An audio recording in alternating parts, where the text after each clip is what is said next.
welcome to Moral High Ground, where I talk about what's morally right. And today, what I'm talking about is the shelters that they built for the homeless people in RVs, cars, and whatnot, and just how much money they're getting to build these things.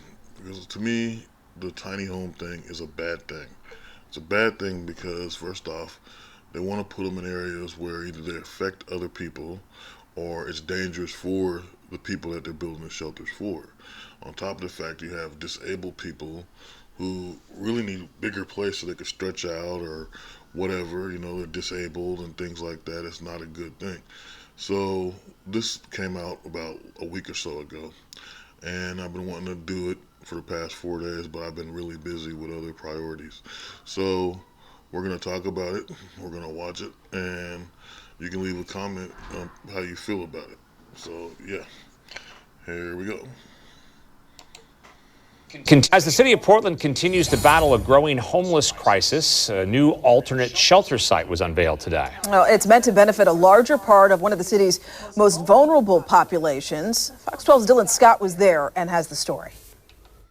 It's the first combined RV and outdoor alternative shelter site within the city of Portland, but it probably won't be the last. Portland Mayor Ted Wheeler says 2 years into the city's promising shelter program, this newest location on North Portland Road will add 90 tiny homes and up to 70 RV parking spaces, running the city's total number of sleeping units to 868. This site provides an opportunity for us to get RVs and derelict vehicles off our streets and out of Portland neighborhoods. For those transitioning to the site in an RV, our goal is to support them in moving from the RVs and into housing. In partnership with several city services and nonprofit organization Urban Alchemy, leadership feels these safe spaces are truly making a dent. Since it began in June of 2022, 2,200 people have used these low-barrier shelters, with 35% moving on to permanent housing.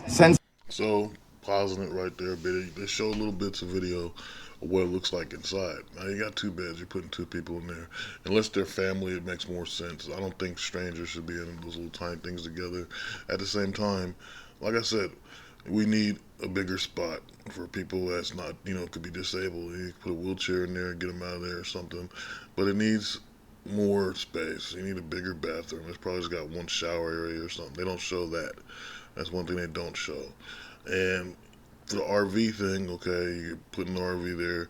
They can't really be inside the tiny homes. They have to stay within their RVs, and then they get transferred from the RVs to a residence, which I say, and I strongly agree, that people need to be rehabilitated to know how to live inside of a home, apartment, or whatever, because they will make property damage.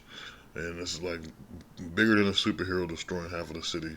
It's it's homeless people destroying residents and apartment complexes and things like that. And so it has to be something where you take the time to teach these people, this is what we expect of you to be in these properties before we move you into these properties. So I think this is just, to me, it's all right to start off as a way to help people and guide them in the right path, but I don't think it should be a permanent thing, and that's kind of what they're trying to do here.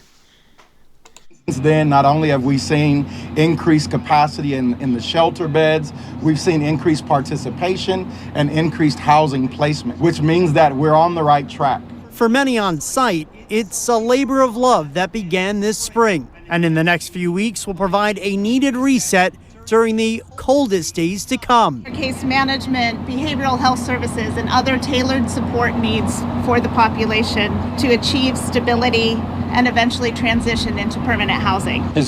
So I understand what they're saying. Yes, winter is a big thing. You got to make sure these people are housed, because there's been a lot of deaths come wintertime because people will sleep in the damnedest thing. Not too long ago, there was this rain, it was raining, and some girl had a blanket, and she was just on the middle of the street and semi underneath the bridge, and all this rain came and water, and she still slept in that stuff. How you can sleep in the middle of the rain underneath a wet blanket, I have no idea. And it's just horrible and sad that this could happen, And me personally, I don't really have too many blankets, but if I had some, I would have gave it to them. You know, I only had like one. I don't know, primitive with sleeping. But the whole thing is, it's like someone has to reach out, because I don't remember how many deaths it was. I think it was like 12 one year, you know, something like that. People dying in the winter. It's even worse than when the drug population is booming and people are ODing all over the place, and that's a big burden for the ambulance and the fire department. I've literally seen the fire department and the ambulances like completely exhausted, like frustrated and exhausted of how many times I got to get called out, how many times I got to stop something. In the midst of all that, trying to help these people that are ODing, they got people pulling fire alarms, starting fires, and that's been going on for a minute. I covered a video about homeless people setting fires a while ago. I think it was 2001 or 21, 2021 or 22. And I was in the midst of dealing with people that was doing that. I mean, I was guarding this building, people setting fires all over this place, to the point that I had to deal with 6 fires. One of them that was really deadly, and a guy that got taken off the street, got put into an apartment, and decided he went crazy to set a fire. He ripped the fire alarm off the wall so nobody would know there was a fire, and started setting his mattress on fire. Had another similar situation where someone did that and people weren't really aware, but the woman had some guy with her or whatever, set her mattress on fire, and the place started burning, and then both of them vacated the building and told a false story to the fire department. These things happen all through the city, as well as people being near places where there's trees or something, and they just set a fire, let it go crazy, smoke and all kinds of things, you know. And so they need to find a way to better contain their fires if they're trying just to stay on the street. Now, if it's something where they're doing it on purpose, that's a different issue. So I think the biggest problem is the fact that if they're setting a fire, they don't know how to control it. So if there was still things like, I mean, there's coffee cans and stuff, but if there were still coffee cans and stuff that was made of metal, it would make more sense to put everything that they're going to burn inside there. You get a little heat and warmth from there. You can cook on it, whatever. You know, so maybe there's bigger canned food things. You know, they got the big round ones that they could probably put food and things in and burn, I mean, wood or whatever, and burn. And, you know, stuff like that, or old barbecuers or whatever.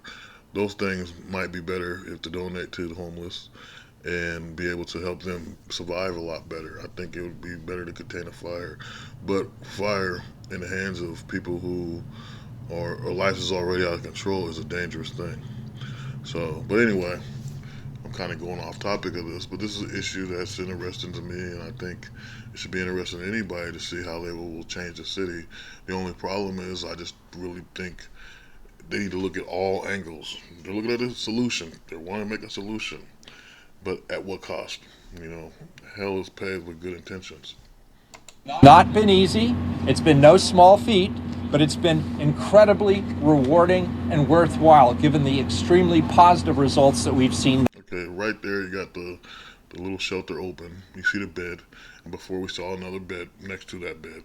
So from what this looks like and from what we saw on the inside a minute ago, there is no bathroom. There's no bathroom, there's no shower. So then how are these people truly living right? You're just giving them a place to rest and a place to hang, which ain't too bad. But I'm sorry, I gotta use the bathroom. I gotta have something to take a deuce. I gotta have something to wash my ass. So it's just like, it doesn't make any sense. And so I'm pretty positive that's the same way with all the homeless people. Yeah, they feel good to get on the street, but at what cost? Because housing costs is always going to be a problem, people. Until the housing cost issue gets solved, there's no way you can sit back and have people just living in these places and saying you're helping them. Because once you get them out of the street and into a home, the price of the house or apartment or whatever is way more than they can afford, and it will go up every year. So that's where the grand reset I talk about happens. Whoever president will be has to address this issue, because all Americans are going to be homeless later, and all foreigners are going to come in and try to take those spots. So it just doesn't make any sense. Take care of the American people first before taking care of other people.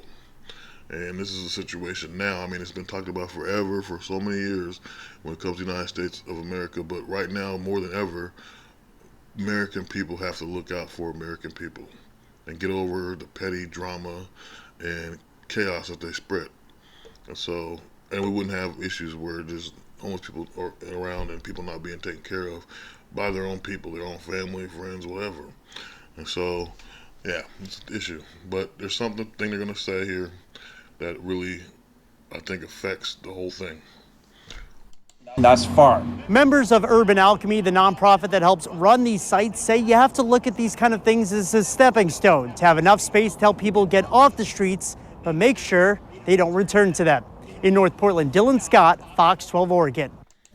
Now, he makes a good point. Yeah, you want to get them off the street, but you don't want them to return. And this is why I'm talking about housing costs.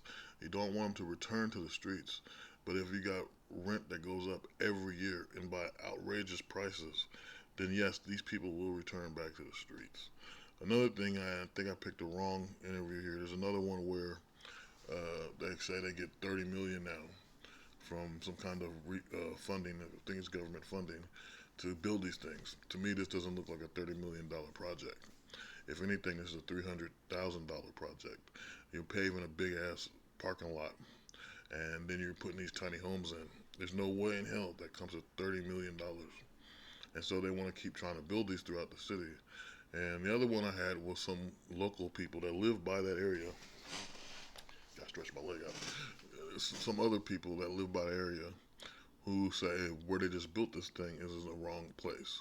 They say that it's right next to truckers and a road where people can get hit at any time.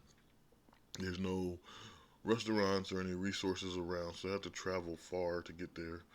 And it's just a bad area. But they put it there to say, hey, we're giving the homeless people a chance. But really they're moving them further away from any natural resources or any resources they can have, city-wise resources, meaning stores or restaurants or whatnot. And it's bad. So it's like, if you're going to do this with this tiny parking lot and these tiny homes, then my plan makes more sense to bring back the Homestead Act, to get them some land where you put a mental facility, a clinic, franchises like 7-Eleven, McDonald's and all that out there, and then teach them how to farm, teach them how to live for the land, live for themselves. It makes more sense. Give them a small town. I don't know why local cities and stuff want to avoid this issue. I heard in Texas they do something similar, and when I saw that, I was like, oh, so they understand what I'm talking about. But it's been way before I came up with my own idea about it. But the thing about it is, here in Portland, there's somebody pocketing the money. I'm sorry, if they're giving you $30 million, I can't remember if it was by monthly or by year. But either way, they're getting $30 million to make these things, and you're still doing what you do all the time. You're saying you're helping, but you're not. If you got that much money and you want to put them away from natural places where they can get stores and things or whatever, to get to live, get things from the store and restaurants and natural resources like being out in the woods and being able to hunt and fish and stuff, then you might as well just go on and just give them a town, small town. There's so many in Oregon, which my next moral high ground will explain something a little bit shocking, because I've done a little bit of research and I actually misquoted what I learned before in the last episode where I said there was 88 ghost towns. There's a lot more than that in Oregon. A hell of a lot more. But here's the thing. They can be rehabilitated. They can be changed. They can be, I said rehabilitated, but repaired and structured to where they can house people again. Some of them are not that far off. Some of them are not bad. What qualifies a place to be called a ghost town is when it's abandoned. Everyone left. Didn't want to be there anymore. And not necessarily there's a ghost, unless you want to act like Shaggy and Scooby-Doo and go, oh, ghost, all that crap, and Snoopy Stacks and whatever the hell. But our Ghostbusters, oh my God, get the proton pack, something like that. Or, Winchesters, whatever. I can go on and on about ghost hunters. But the thing is, honestly, it's just a place people got tired of being there. Either there was some kind of job like a steel mill or a mine that they were working in that got closed down, they didn't want to work there, or either it was just a town that wasn't making enough money financially, and people said, I'm going to go to a better town where I can make money, and it becomes abandoned, and then we call it a ghost town. This is the true reason and purpose of why we call these things ghost towns. but Oregon has the most out of all states. Most ghost towns. So most of them are just one building because, you know, there was farms around that building, and then they came to that place and they said, okay, now that's a ghost town now because no one's around that building. No farms are there anymore. Things like that. Or a steel mill, and there's no one there to do steel because all the people around there that was working at the steel mill is gone, so it becomes a ghost town. But you can always rebuild that place and structure it to where people can work again and people can live around there. There's no way in hell that you can't make something old new again. And there's no way people should be forgotten, pushed aside, or shoved in the mud. If we're a strong nation, we have to be strong by making everybody else in the nation strong as well as ourselves and bettering ourselves and moving forward with the knowledge and resources and abilities that we have. You know, most people get jobs, but their expertise ain't in that job. Their expertise are in something else that they like. Like you might give a girl an office job or, you know, secretary job, but she might be into fashion. She might can design clothes better than you. So she deserves to be in that field, but no one's giving her the opportunity. It's the same thing with a guy. A guy could be a good computer programmer, know how to make like little, you know, video games, things like Minecraft, whatever the hell, right? And yet he's got to do a sanitation job, or he's got to work in a steel mill, or something like that. You know, they're not getting the opportunity. I believe even work counselors are flawed because their main purpose is to try to get you a job that qualifies with you, but they don't. They just give you a job to satisfy you so you can pay your bills. But in all reality, if a job counselor was really good at their job, they ask you what your hobbies are. They ask you what you can do, what your interest is, what do you want to be? Do you got anything that qualifies you in that field? Well, let's try to find you something like that. Why the hell not? You never get too many of those. It's very rare you get somebody that will put you in that career because they actually care about the job of finding someone where they fit in their job. Now, the reason why I'm talking about this is because this is the number one issue. The number one issue that can get all these people off the streets is they need to be employed. But they're getting pushed aside either because they smell or they're on the streets, and that's a big thing, or noses trip. You got to think about it. You got to think about like way back when people were, you know, just starting off, you know, the older centuries, you know, thousands of years ago, whatever. These people were smelling like ass all day long. They had no bathtubs, they had no shower, they had nothing. They didn't know what was going down, and I bet everybody smelled on the whole damn planet until they started getting more healthier and started realizing there's things and bacteria and all kinds of things that can make us sick. And so they start washing their ass. I'm going somewhere, but I'm trying not to because I don't know if it's going to get monetized or something, demonetized. But it's just, honestly, you got to think about it. So, I mean, sometimes you just got to plug your nose, put some corks up there, and give somebody a chance. You know, say, hey, let me take you out in the back and hose you off. Nah, I'm really quit. I'm being an asshole. But still, it's like one good turn deserves another. So if you help somebody, good terms will come, good blessings and things will come to you. So it's not really a thing where you can just push someone aside and say, okay, we helped them. And that's why I look at this. They push them into this place where they're not helping them. And like I said, if I can find another video, which I think I might do real quick and add it to this episode. But yeah, the woman says they're in a dangerous area of town, and then they also talk about the $30 million that they get. So yeah, I'm gonna do that right now. It's gonna look like it's all one episode, but it'll probably take me an hour or two to find it. So yeah.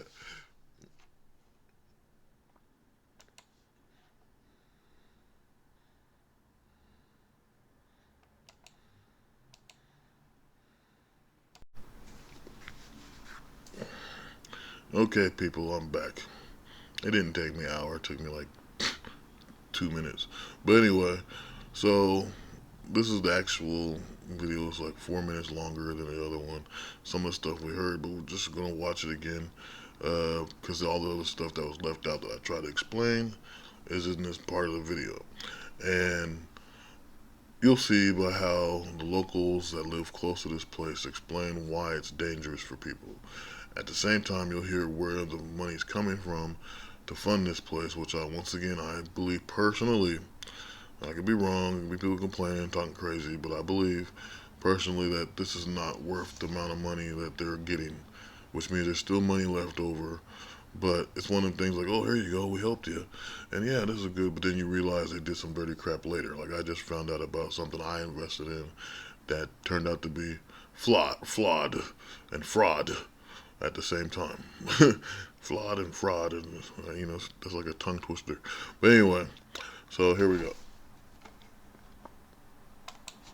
It's been 1 year in the making. Good afternoon. Thanks for joining us. Off North Portland Road is the city's second mass-sanctioned shelter site. It's the first combined RV and outdoor alternative shelter site within the city of Portland, but it probably won't be the last. That announcement met with protesters Monday afternoon. Because I think this is a really inhumane place to house homeless people. This is a death trap, and it shouldn't be. We also continue to work with the neighborhood. Yeah, you see that? They say it's a death trap. Now, if people around there are telling you that, then that's what it is.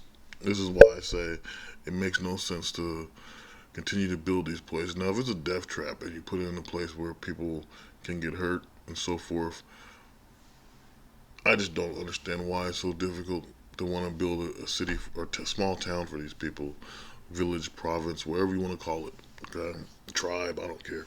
Just if you put them out somewhere and you're making it so they can learn how to live somewhat better than people in the city, because you're teaching them how to hunt, to farm, to grow plants, gardening. You're teaching them how to be self-efficient and just pretty much just live off the land, live for themselves, and not just off the land. Because I'm saying put franchises there, literal franchises. Put a McDonald's there. Put a Subway, Wendy's, whatever, and be able to pay these guys through salaries through that company as well. So they'll have money coming through that company. They'll have money working for local farms or factories or whatever, and things like that. Teach them how the skills that they can do, like butchering and growing and all that, and they'll be able to be all right for themselves. And not put them in tiny homes, but put them in like a little nice, I don't know what you want to call it, like units, like make studio apartments for all of them, where there's a bathroom and a shower, not just two beds and a heating thing. It's like a prison. It's like a little jail.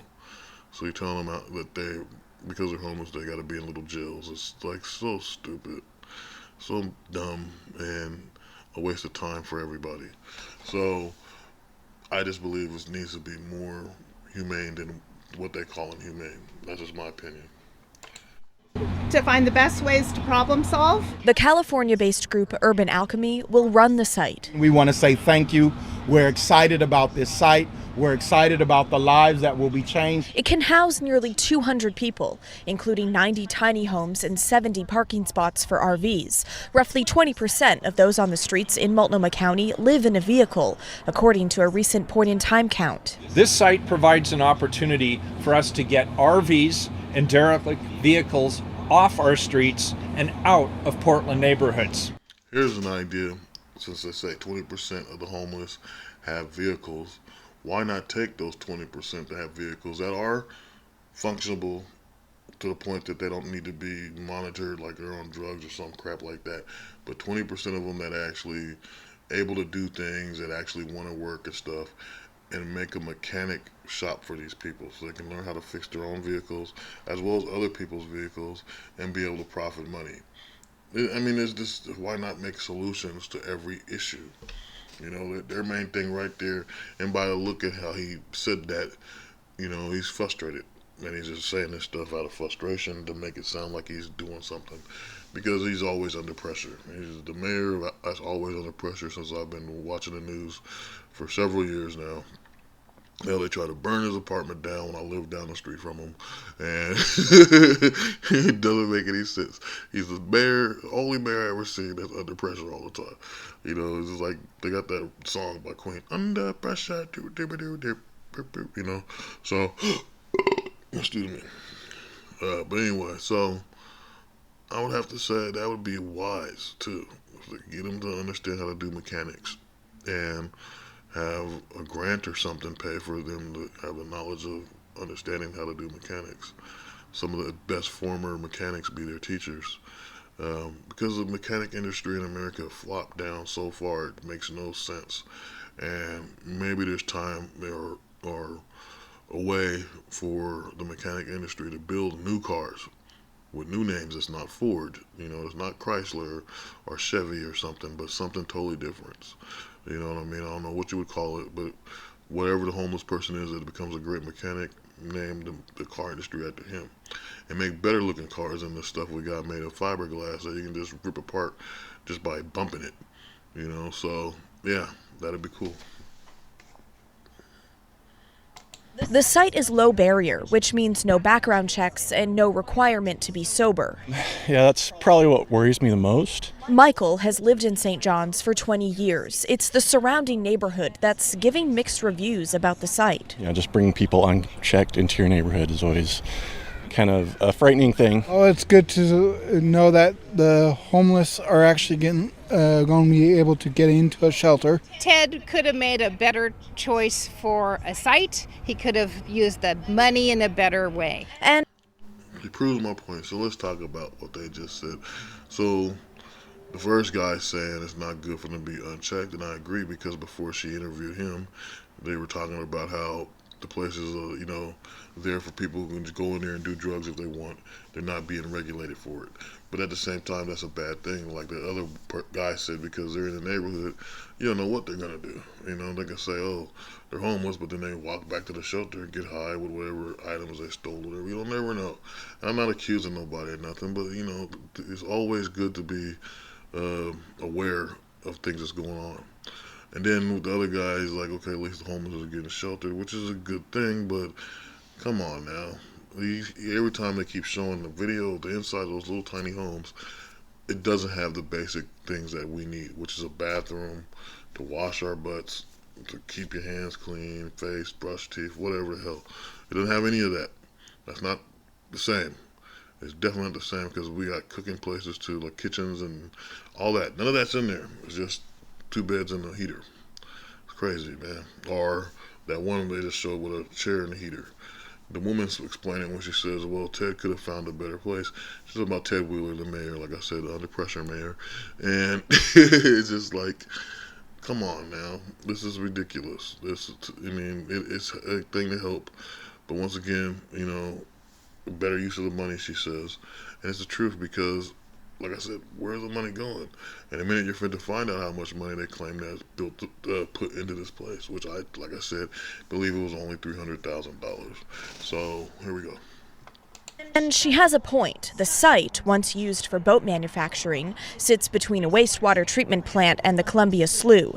Here's what it looked like last year. The city had to remove trash and debris, including more than 3,000 tires from the property, all while not disturbing the soil, which was being tested for toxins, ultimately delaying shelter construction. Has not been easy. It's been no small feat, but it's been incredibly rewarding and worthwhile. About 3 minutes down the road from the site is this homeless camp where about a dozen people live in these RVs and other vehicles. And the fact that this camp is so close to the site, turns out, is not a coincidence. That's why we stayed right here on Portland Road. Originally from Colorado, Matt has been homeless in Portland for 9 years. And I moved up here because I heard it was a little bit more homeless friendly. Despite the rumors, he couldn't find a shelter that accepted his trailer until now.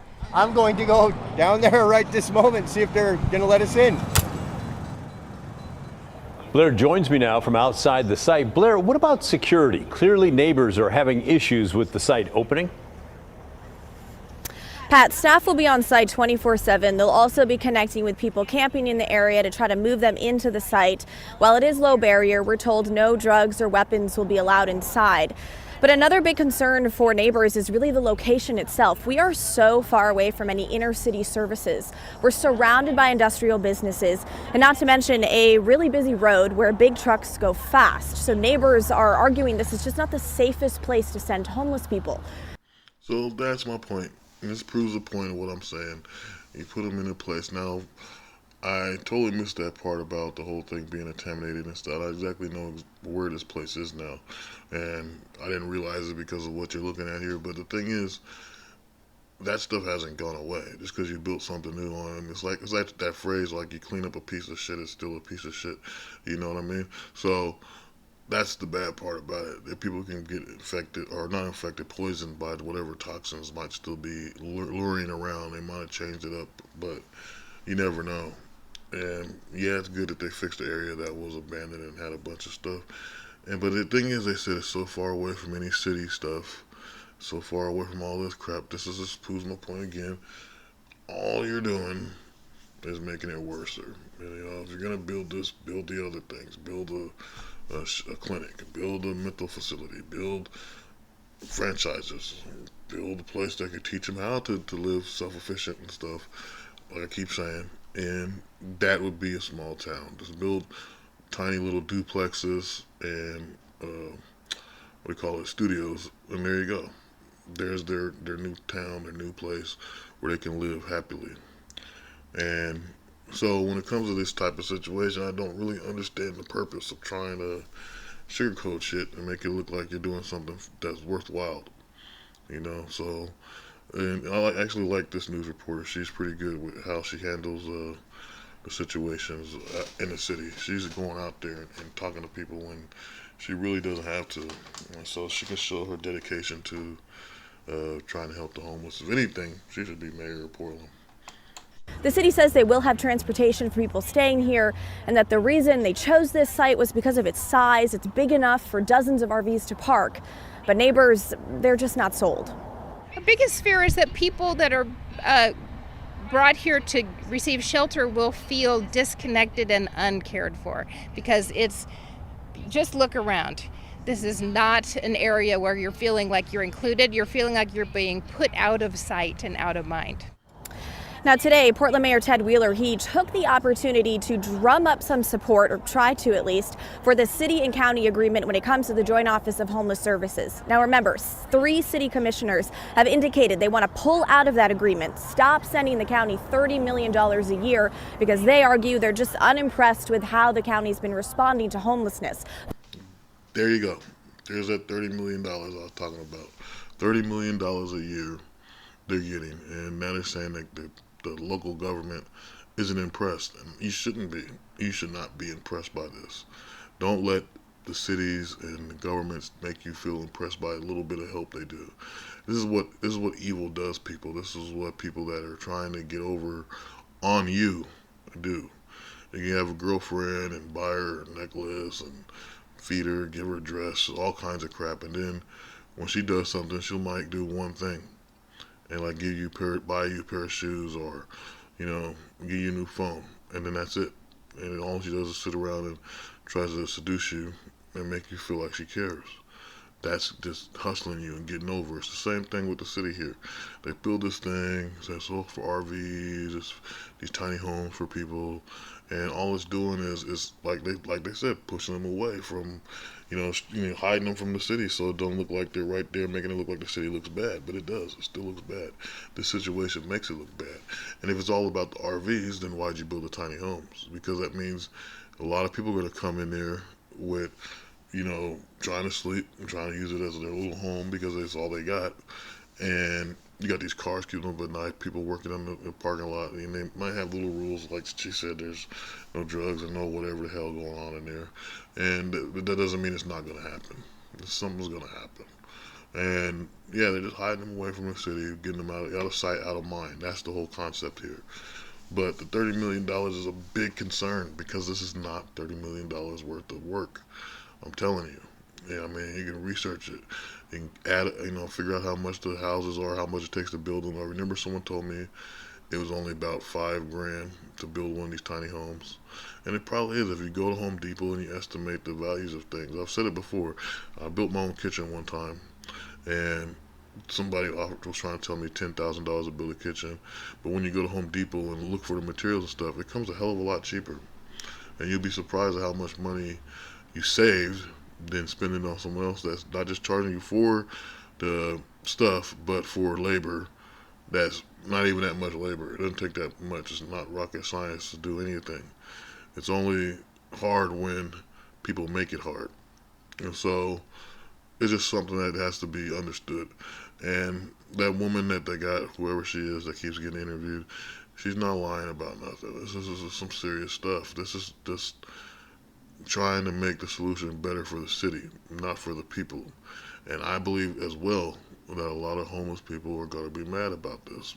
You know, they're going to be there, they're going to realize it's not for them, and we'll be back to square one, where they're back on the streets doing the same old thing because they don't like or accept the shelter. Some might stay there and go, hey, I got a spot, I live in this place, which might be good, but just because you get in these type of places, if you're homeless and you're watching this, and you get into these little tiny homes, don't just say, okay, I got a place to hang out and just be there, and go and come back and be there.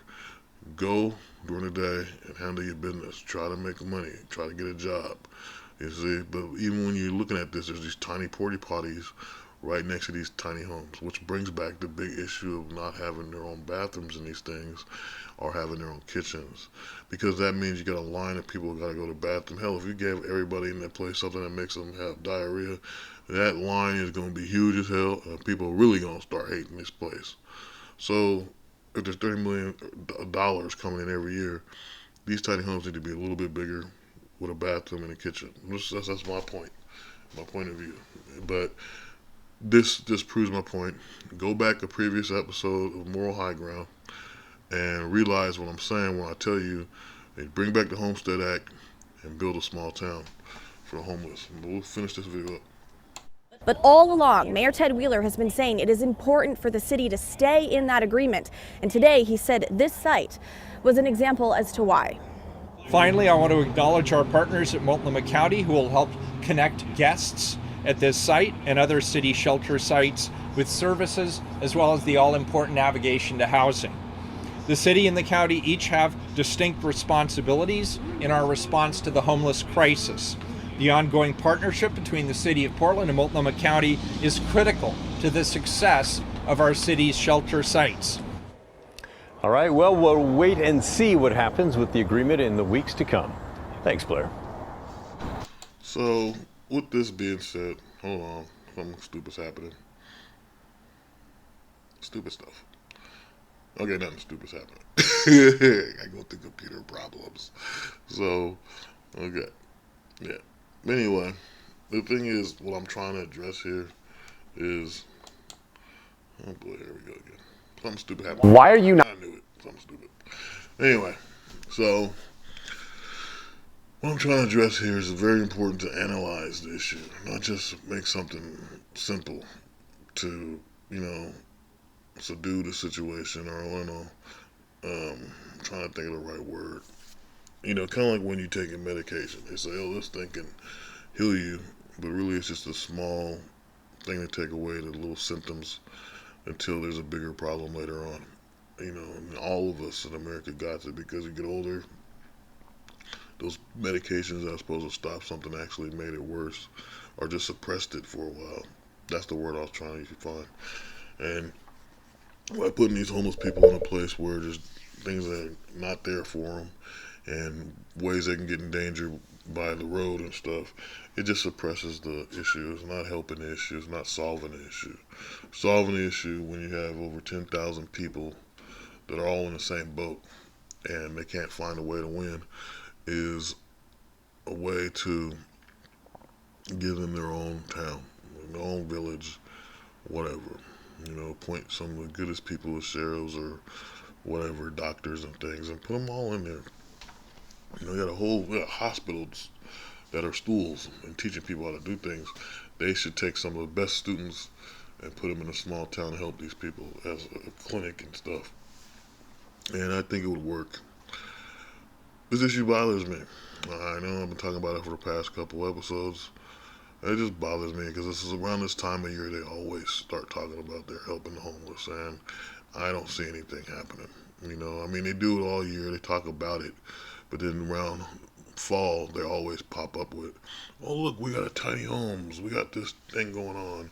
We got this place that will do this and that. And then it never happens. It was so bad one year. And I knew the woman that was working in this Walgreens.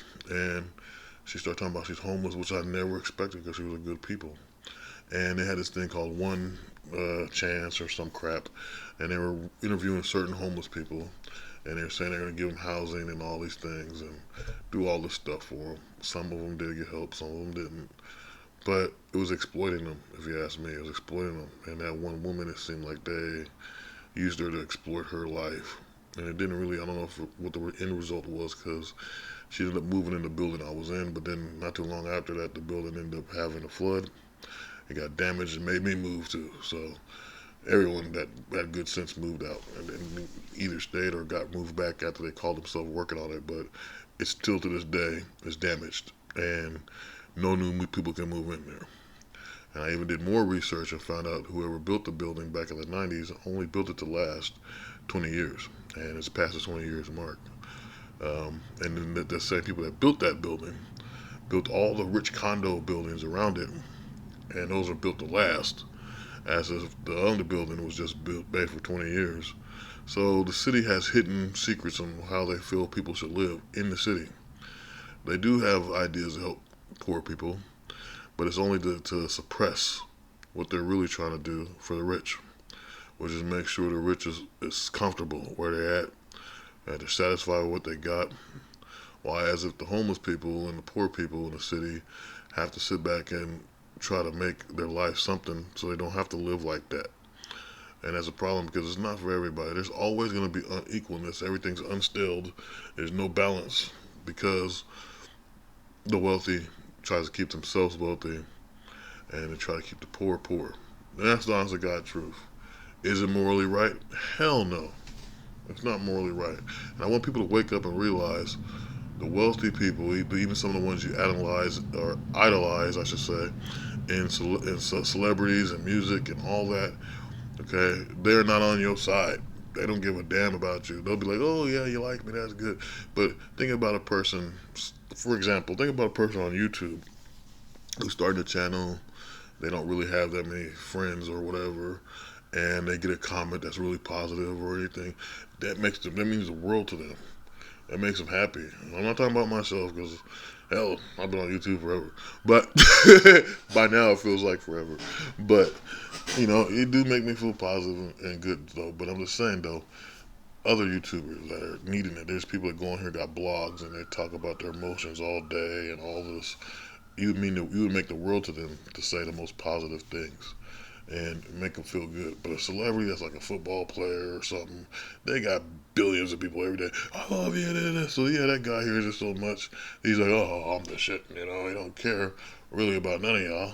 He's just like overconfident. Like, oh, I'm the man. I'm just, you know, I got it going on. I'm going to make a sneaker line or something, you know, like I'm going to work with Nike or something, you know. And the same thing with fashion models. Oh, I know I'm good. And the crazy freaking people on the reality shows, all of them think they're the shit because their head didn't got big, because too many people were telling them they're good. Too many people were giving them all this positive feedback to where that person thinks they're God almost. This is why stuff like what's going on with Puff Daddy and all these other celebrities happen, because they didn't reach godhood in their mind. So they think they can get away with anything. Overconfident, overzealous, okay? People who forgot where they came from. Some people say, oh, forgetting where you came from means you forgot who you are by birth or where town you lived in and how you was living. No, but it comes to a point where you forgot where you came from when you start treating other parts of humanity like they're worthless. And that's where these cities and all these things come from. And when they do the homeless thing. And so, and that's just a lesson too for y'all that watch a lot of this internet stuff.